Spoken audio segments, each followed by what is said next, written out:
सगळे मजेत ना. नवीन दिवसाची मस्त सुरुवात असं म्हणायला खरंच खूप दिवस लागले, कारण दरवेळेस शॉर्ट व्हिडिओजमध्येच मी मला भेटते आणि लॉंग व्हिडिओ खूप दिवसापासून आलाच नाही. ऑफिसमध्ये आल्यानंतर फर्स्ट टाईम मी फर्निचर शॉपमध्ये आली आहे आणि कारण आमच्या फ्रेंड्सनी आत्ताच नवीन घर घेतलं आहे आणि तिथं त्यांना शिफ्ट व्हायचं आहे आणि थोड्याशा फर्निचर रिलेटेड म्हणजे सोफा, बेड वगैरे या अशा छोट्या मोठ्या गोष्टी आहे. छोट्या मोठ्या नाही, खूप मोठ्या गोष्टी आहेत. त्या गोष्टी त्यांना खरेदी करायच्या.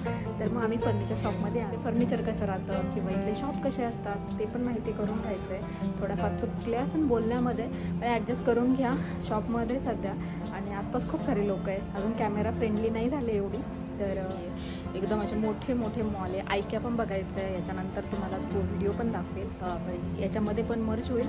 जर हा मोठा झाला तर आयक्याचा वेगळा व्हिडिओ मिळेल. तर चला, आता हे जे शॉप आहे, असं स्पेसिफिक असं शॉप मी तुम्हाला दाखवणार नाही की हे यामध्ये गेले असं काही नाही. प्रत्येक शॉपचे जे काही छोटे छोटे पार्ट्स आहेत ते तुमच्यावर शेअर करते, म्हणजे तुम्हाला आयडिया येईल की इथले फर्निचर शॉप कसे असतात आणि काय काय असतं. खूप सारे आयडिया येतात ज्यावेळेस आपल्याला नवीन घर सेट करायचं असतं ना, त्यावेळेस खूप छान छान आयडिया येतात. चला, तर मंडळी, तुम्हाला सुरुवातीलाच मी सांगितलं, मी आज तुम्हाला फर्निचर शॉप जे आहे तर ते कसे आहे नेदरलँड्समधले, आणि मी पहिल्यांदाच अशा शॉपमध्ये आले आणि तुम्हाला तर माहितीच आहे, ज्या काही गोष्टी माझ्यासाठी सुरुवातीला असतील त्या सगळ्या काही गोष्टी तुमच्यावर मी शेअर करणार आहे. तर हे फर्निचर शॉप खूप इम्पॉर्टंट होतं मला तुमच्यावर शेअर करणं, का तर की माझा अनुभव आहे आणि मी माझा अनुभव तुमच्याबरोबर तर नक्कीच शेअर करणार. तर देबी म्हणून एक फर्निचर शॉप आहे आणि दुसऱ्या साईडला होतं वून एक्सप्रेस. तर आम्ही सुरुवातीला गेलो देबीमध्ये आणि तिथलं तुम्ही बघू शकता फर्निचर. यामध्ये आल्यानंतर आपल्याला घरासाठी लागणारं जे फर्निचर आहे तर त्याच्यासाठी कलर कॉम्बिनेशन कसं पाहिजे, घराचा कलर तर आपल्याला कळतोच आणि त्याचबरोबर तुम्हाला याच्यावरून लगेच समजून येईल की लिव्हिंग रूमसाठी आपण फर्निचर घेतोय तर कसं पाहिजे, किचनसाठी फर्निचर घेतोय तर ते कसं पाहिजे, याची थोडीशी का होईना आयडिया येतेच आपल्याला, नाही का?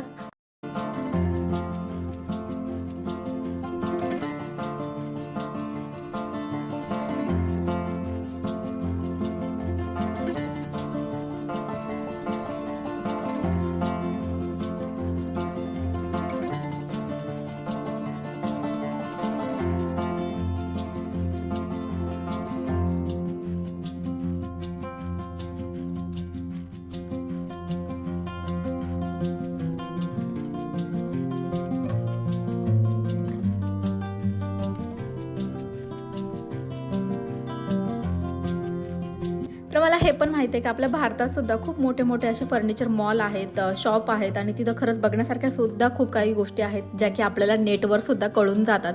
पण प्रत्यक्षात, आणि मी तर खरं सांगायला गेलं तर महाराष्ट्रातली मुलगी आणि महाराष्ट्राबाहेर तर कधी गेलेच नाही, त्यातल्या त्यात महाराष्ट्रात सुद्धा जास्त काही फिरलेली नाहीये. तर त्याच्यामुळे मला असं काही एवढं मोठं फर्निचर मॉल मी कधी बघितलेलं नव्हतं. आणि लग्नाचं फर्निचर घ्यायचं ठरलं त्यावेळेस सुद्धा खूप लिमिटेड ऑप्शन होते, जे की आम्ही जेवढ्या गोष्टी पाहिजे त्याच गोष्टी घेतल्या. आणि इथं आल्यानंतर समजतंय का अरे काय इन्क्लूड करायला पाहिजे होतं, आपण काय काय गोष्टी घ्यायला पाहिजे होत्या हे आल्यावर कळतंय. आणि खरंच खूप मस्त क्वालिटी, खूप छान फर्निचर होतं आणि बघण्यासाठी तर एकच नंबर. आम्ही फक्त फिरत होतो आणि बघायचं काम करत होतो. ज्यांना घ्यायचंय ते नंतर म्हणजे त्यांचे चॉईस करण्याचं काम चालू होतं, पण आमचं काम फक्त शूट करणं आणि बघून घेणं आणि त्याचा अनुभव घेणं हेच होतं. तर तुम्हाला हा व्लॉग मला नक्की सांगायचा आहे कसा वाटतोय, आणि इथलं जे शॉप आहे जे की तुम्हाला मी दाखवलं ते सुद्धा कसं आहे ते पण सांगायचं आहे. तर चला, व्हिडिओ कंटिन्यू करते आणि एन्जॉय करा हा व्लॉग.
देबी आणि वून एक्सप्रेसमध्ये आम्ही खूप सारं फिरलो आणि त्याच्यानंतर आम्ही आलो आयक्यामध्ये, कारण मला थोड्याफार गोष्टी तिथून घ्यायच्या होत्या ज्या की किचनसाठी लागणार होत्या. मला एक पॅन घ्यायचा होता. सिम्पल एक पॅन घेण्यासाठी मी आयक्यामध्ये आले होते आणि सगळ्यांना घेऊन आले. आधी तर एवढं चालून चालून इतके पाय दुखले होते ना की आयक्यामध्ये येण्याची बिलकुलही इच्छा नव्हती, पण तरी पण एक पॅन घेण्यासाठी आले. पण सगळ्यांनी खूप शॉपिंग केली, कारण आयक्यामध्ये आल्यानंतर असं कोणीच नाही की रिकाम्या हाती घरी कोणी जाईल.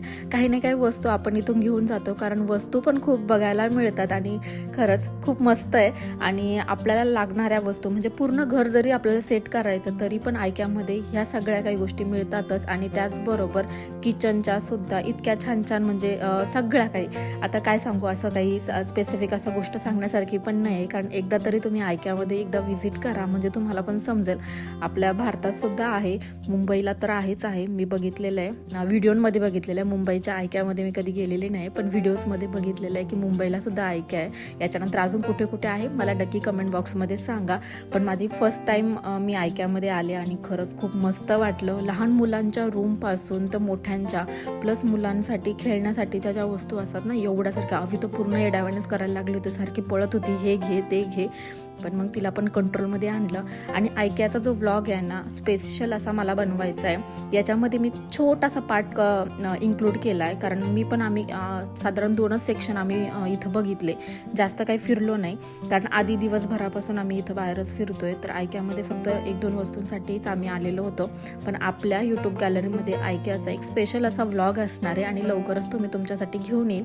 पण त्याच्या आधी आता ज्या वस्तू घेतल्या आता त्याचं बिलिंग वगैरे करतो आणि इथून निघतो. तर तुम्हाला आधीचे जे फर्निचर शॉप आहे, शॉपपेक्षाही तिथलं जे फर्निचर आहे तर ते कसं वाटलं ते मला कमेंट बॉक्समध्ये सांगायचं. आणि आजचा हा व्लॉग कसा वाटला ते पण सांगायचं. तर आता आम्ही बिलिंग वगैरे करून घेतो आणि घराकडे निघायचं आहे.